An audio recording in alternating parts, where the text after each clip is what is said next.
So here we are in the Teatro Juarez, one of the most iconic theaters in all of Mexico. Now we came here at a special time of day when it first opens up, and there's something to be said about that. What we're most concerned about is making sure that there's no people in our images. So a couple things to know. One, get here first thing in the morning if you're going to be in a public space. And two, it might even be worth looking into calling someone or speaking to someone when you get on location to see if you can arrange a private tour to get in there even earlier. If you can, that's how you're going to get the shots that no one else is going to get, because everyone's going to be walking around in the space if you come here in the mid-afternoon. So we have the space almost all to ourselves here. And the first thing that I noticed is this beautiful staircase. And I absolutely love the architecture here. We have colors waiting for us. We have architecture that is so stunning and so iconic of Mexico. We have this beautiful painting, and I'm just gonna stop explaining it and simply show you what I'm looking at. So I'm gonna open up my camera app here. I'm in my 1X view and take a look at this. Now, the first thing you may notice, the first thing that I notice is the symmetry. The symmetry outside is almost replicated by the symmetry inside. Every aspect of this theater from an architectural standpoint is done with intention. Now, the first thing I'm gonna do is simply take a picture. We have to start somewhere.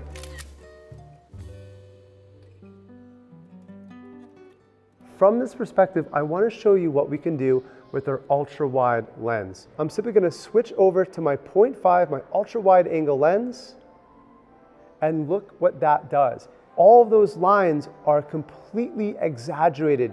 Now we have a lot more of that staircase here, and these pillars become a really interesting element.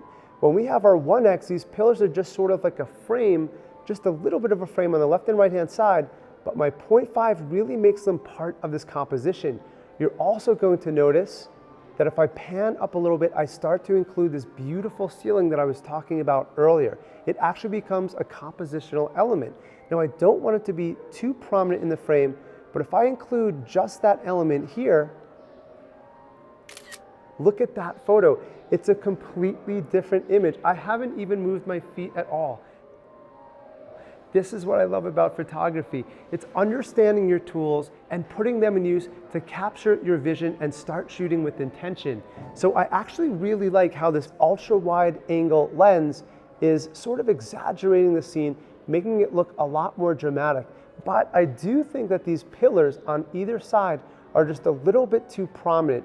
I'm just gonna walk forward maybe 1 or 2 steps, and look what a difference that makes right there.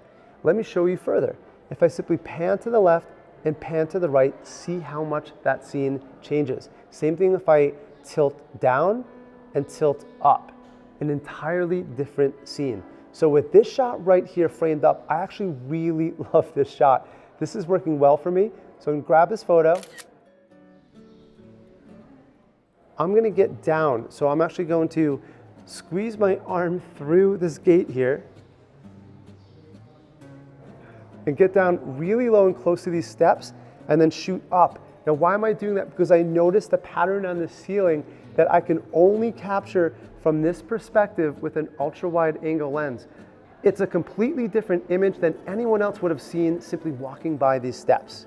So with this shot aligned here, I'm just gonna move up maybe just a centimeter or two. I don't like that gold bar. It's too distracting on the bottom of the image. Just panning up a centimeter gets rid of that gold bar. And look how dramatic of a scene that is. That is so cool. Now, one last thing I might do while I'm in my 0.5 mode is go vertical and show you what that's like.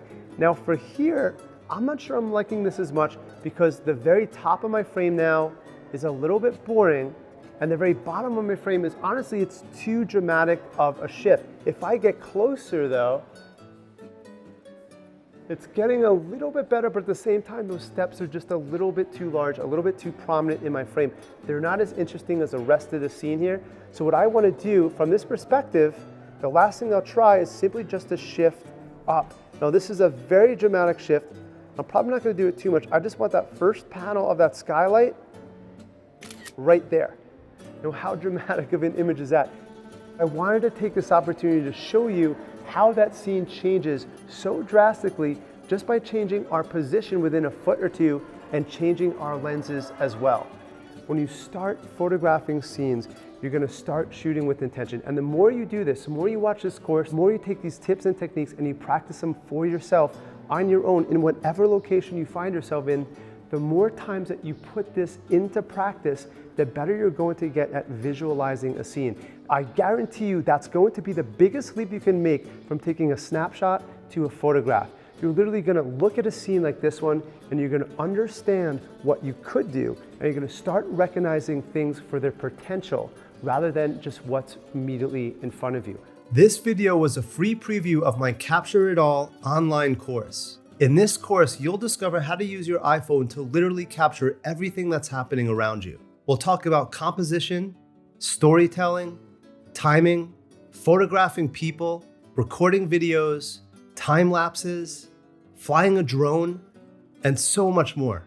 If you'd like to use your iPhone to its fullest potential, please take a look at the full version of Capture It All. You'll find the link in the description right next to this video.